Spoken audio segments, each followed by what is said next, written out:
Hey guys, just wanted to do a quick video to help you get more organized with the course and all of your other courses. First thing, I noticed a lot of you didn't have your classes up on the Laulima. So if you open Laulima, you can actually go to Sites. And when you open that, you can star whatever class you're in. So I will do that. And then you can just close out. And then those will all pop up on your top window here.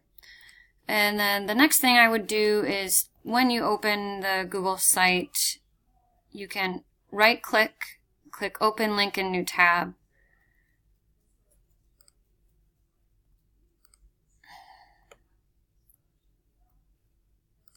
And then you'll want to save that to a new folder so you can get all of your class links in one bookmark folder.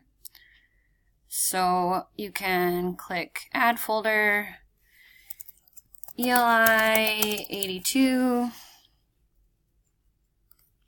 and then you can drag that into your folder. Okay? There's one quick thing to help you stay a little bit more organized. And I think that's about it. Good luck.